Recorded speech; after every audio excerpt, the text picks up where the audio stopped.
നമസ്കാരം. പൃഥ്വി വ്ളോഗ്സിൻ്റെ പുതിയ വീഡിയോയിലേക്ക് സ്വാഗതം. ഇന്ന് ഞാൻ വളരെ ഈസി ആയിട്ട് നമുക്ക് വളരെ കുറഞ്ഞ ഇൻഗ്രീഡിയൻസ് വെച്ച് നമ്മുടെ ഈ ക്രിസ്മസ് വരുന്നുണ്ടല്ലോ, ക്രിസ്മസിന് ഉണ്ടാക്കാൻ പറ്റിയൊരു കട്ട്ലറ്റാണ് കാണിക്കുന്നത്. ഇത് ഫിഷ് കട്ട്ലറ്റാണ്. അപ്പോൾ നോൺ വെജിറ്റേറിയൻ ആയിട്ടുള്ള ആൾക്കാർക്കൊക്കെ ഇഷ്ടപ്പെടുന്നതാണ് ഈ ഫിഷ് കട്ട്ലറ്റ്, ചിക്കൻ കട്ട്ലറ്റൊക്കെ. അപ്പോൾ ഞാൻ ഇന്ന് ഫിഷ് വെച്ചിട്ടുള്ളൊരു കട്ട്ലറ്റാണ് ഉണ്ടാക്കി കാണിക്കാൻ പോകുന്നത്. അപ്പോൾ ഇതിന് ഞാൻ എടുത്തിരിക്കുന്നത് ട്യൂണ ഫിഷാണ്. ഈ ട്യൂണ എന്ന് പറയുമ്പോൾ ചൂര എന്നൊക്കെ നമ്മൾ ഇവിടെ മലയാളത്തിൽ പറയും.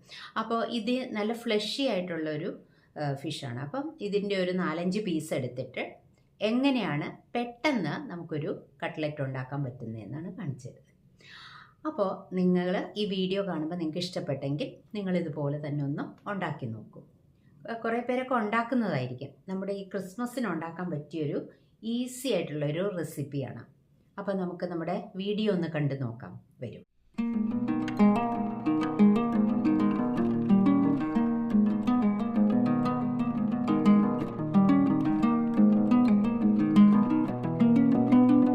രണ്ട് വലിയ ഉരുളക്കിഴങ്ങ് കഴുകി കട്ട് ചെയ്ത് കുക്കറിലിട്ട് വെച്ചിട്ടുണ്ട്.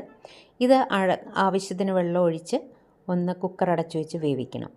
ഒരു 2 വിസിൽ ഹൈ ഫ്ലെയിമിലും ഒരു 4 വിസിൽ മീഡിയം ഫ്ലെയിമിലും ഇട്ട് കഴിയുമ്പോൾ ഇത് വെന്ത് കിട്ടും. എന്നിട്ട് നമുക്കിതൊന്ന് ചൂടാറാനായിട്ട് വെച്ചിട്ട് തൊലി കളഞ്ഞെടുക്കണം.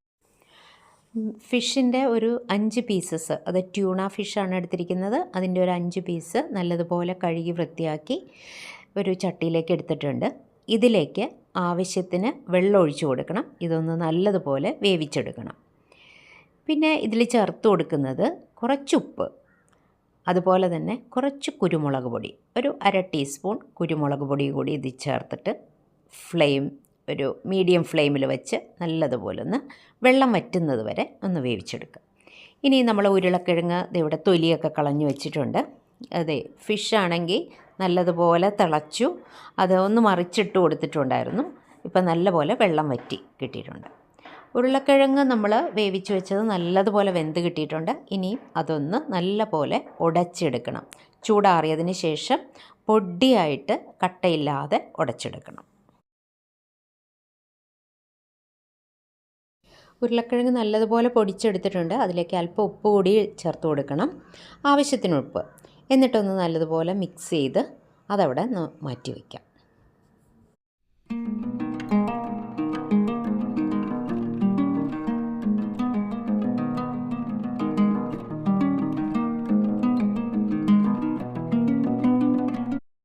ഫിഷ് വേവിച്ചത് നല്ലതുപോലെ തണുത്ത് വന്നു.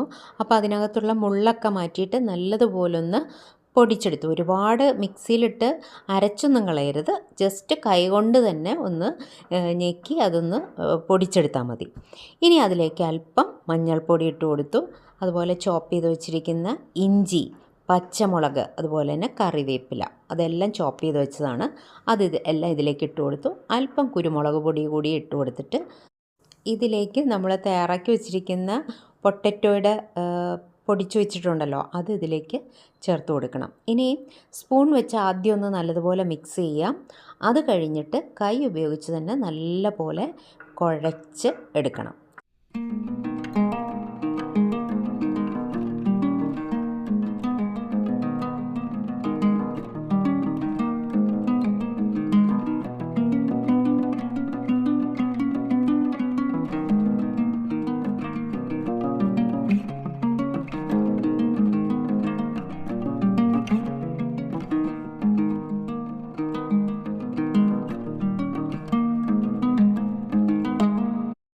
നല്ലപോലെ ഒന്ന് മിക്സ് ചെയ്തെടുത്തിട്ട് ഇനി ഇതിലേക്ക് നമ്മൾ ചോപ്പ് ചെയ്ത് വെച്ചിരിക്കുന്ന സവാള, ഒരു ചെറിയ സവാളയാണ് ഞാൻ എടുത്തത്, അതിലേക്ക് കുറച്ച് ഗരം മസാല കൂടി ചേർത്ത് കൊടുത്തിട്ടുണ്ട്. ഇനി നല്ലതുപോലെ അതൊന്ന് മിക്സ് ചെയ്ത് ഉരുട്ടി അവിടെ വയ്ക്കാം.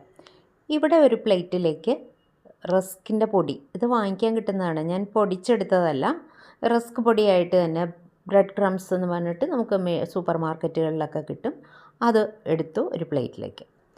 ഇത് ഒരു മുട്ട, ഞാൻ കുറച്ച് ക്വാണ്ടിറ്റിയേ ഉണ്ടാക്കുന്നുള്ളൂ, അതുകൊണ്ട് ഒരു മുട്ട മതി. അല്ല കുറച്ച് കൂടുതലാണ് എടുക്കുന്നതെങ്കിൽ 2 മുട്ടയൊക്കെ വരെ എടുക്കാം. മുട്ട നല്ലതുപോലെ ഒന്ന് അടിച്ച് മിക്സ് ചെയ്ത് വെച്ചു. ഇനി നമ്മൾ നേരത്തെ മിക്സ് ചെയ്തിരിക്കുന്ന ആ കൂട്ടുണ്ടല്ലോ, ഫിഷും പൊട്ടറ്റോ ഒക്കെ മിക്സ് ചെയ്ത് വെച്ചിരിക്കുന്ന അതിൽ നിന്ന് കുറേശ്ശെ ചെറിയ ഉരുളകളായിട്ട് എടുത്തിട്ട് നല്ലപോലെ കൈവച്ചൊന്ന് ഉരുട്ടി ഒന്ന് പതുക്കെ പ്രസ് ചെയ്ത് കൊടുത്തിട്ട് അതിൻ്റെ സൈഡൊക്കെ ഒന്ന് ഷേപ്പ് വരുത്തി ഇഷ്ടമുള്ള ഷേപ്പിൽ നമുക്ക് എടുക്കാം. റൗണ്ട് വേണമെങ്കിൽ അങ്ങനെ ആക്കാം, ഓവൽ ഷേപ്പ് വേണമെങ്കിൽ അങ്ങനെ ആക്കാം, റെക്റ്റാങ്കിളോ സ്ക്വയറോ ഏത് ഇഷ്ടമുള്ള ഒരു ഷേപ്പിൽ നമ്മളത് ഒന്ന് ഷേപ്പ് ചെയ്ത് അവിടെ മാറ്റി വയ്ക്കാം. ഇനി നമുക്ക് ചെയ്യേണ്ടത് എന്താണെന്ന് വെച്ചാൽ ഇത് ഫുള്ളും ഞാൻ ആദ്യമേ തന്നെ ഷേപ്പ് ചെയ്ത് അവിടെ വെച്ചു. എന്നിട്ട് നമുക്ക് മുട്ടയുടെ അടിച്ചു വെച്ചിട്ടുണ്ടല്ലോ അതിൽ മുക്കി ബ്രെഡ് ക്രംസിൽ കോട്ട് ചെയ്ത് നമുക്ക് എണ്ണയിലിട്ട് ഫ്രൈ ചെയ്തെടുക്കുകയാണ് വേണ്ടത്. ഇത്രയും ക്വാണ്ടിറ്റി വെച്ചിട്ട് എനിക്ക് 10 എണ്ണം ഉണ്ടാക്കാൻ പറ്റിയിട്ടുണ്ട്. ഇനി ഒരു പാൻ വെച്ചിട്ട് അതിലേക്ക് എണ്ണ ഇഷ്ടമുള്ള ഓയിൽ ഒഴിച്ചു കൊടുക്കാം. ഞാനിവിടെ സൺഫ്ലവർ ഓയിലാണ് എടുത്തിരിക്കുന്നത്. അതൊഴിച്ചു കൊടുത്തു. എന്നിട്ട് ഒരു മീഡിയം ഫ്ലെയിമിലേക്ക് ആക്കി വെച്ചു. എണ്ണ നല്ലതുപോലെ ഒന്ന് ചൂടായി വരട്ടെ. ഇനി ഓരോ കട്ട്ലറ്റ് നമ്മൾ ഷേപ്പ് ചെയ്ത് വെച്ചത് എടുത്ത് മുട്ടയിലേക്ക് ഒന്ന് മുക്കി അത് നല്ലപോലെ അതിൻ്റെ അകവും പുറമൊക്കെ ഒന്ന് കോട്ട് ചെയ്തിട്ട് നമുക്ക് ബ്രെഡ് ക്രംസിലേക്ക് ഇട്ടിട്ട് റസ്ക് പൊടി ഉണ്ടല്ലോ അതും കൂടി അതിലും ഒന്നിട്ട് നല്ലപോലെ ഒന്ന് കോട്ട് ചെയ്തിട്ട് എണ്ണയിലിട്ട് ഫ്രൈ ചെയ്തെടുക്കാം. ഞാൻ സ്പൂൺ ഉപയോഗിച്ച് എന്താണെന്ന് വെച്ചാൽ അല്ലെങ്കിൽ കയ്യിലൊക്കെ ഒട്ടിപ്പിടിച്ച് കഴിഞ്ഞാൽ പിന്നെ അത് വീണ്ടും കഴുകാനൊക്കെ വരും. അതുകൊണ്ട് ഞാൻ ഇത് ബ്രെഡ് ക്രംസിൽ നല്ലപോലെ ഒന്ന് റോൾ ചെയ്ത് കൈവച്ച് തന്നെ വേണമെങ്കിൽ ചെയ്യാം. ഒന്ന് നല്ല പോലെ ഒന്ന് അതിൻ്റെ എല്ലാ വശത്തും ഒന്ന് കോട്ട് ചെയ്തിട്ട് നമുക്ക് എണ്ണയിലിട്ട് ഫ്രൈ ചെയ്തെടുക്കാം.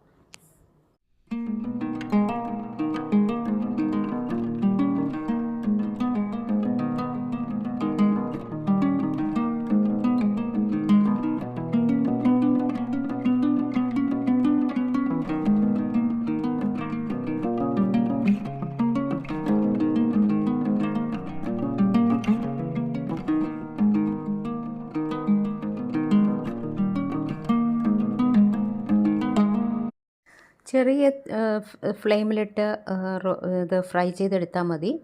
ഒരു ഭാഗം ഒന്ന് നല്ലപോലെ ഒന്ന് ബ്രൗൺ നിറമായി കഴിയുമ്പോൾ നമുക്കതൊന്ന് തിരിച്ചിട്ട് കൊടുക്കാം. പിന്നെ അങ്ങനെ ഫുൾ എല്ലാം നമ്മൾ ആദ്യം ഞാനൊരു 6 എണ്ണമൊക്കെ ഇട്ട് കൊടുത്തു.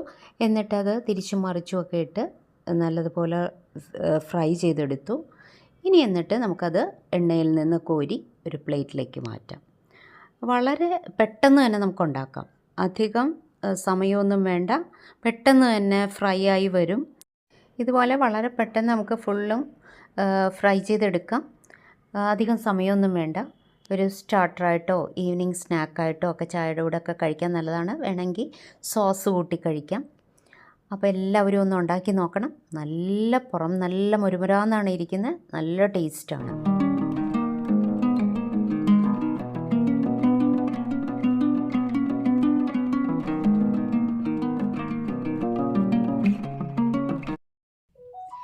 കട്ട്ലറ്റ് ഉണ്ടാക്കിയത് കണ്ടല്ലോ, നിങ്ങൾക്ക് ഇഷ്ടപ്പെട്ടോ? ഇതുപോലെ നിങ്ങൾ ഉണ്ടാക്കാറുണ്ടോ? അതോ ഇതിൽ നിന്ന് വ്യത്യസ്തമാണോ?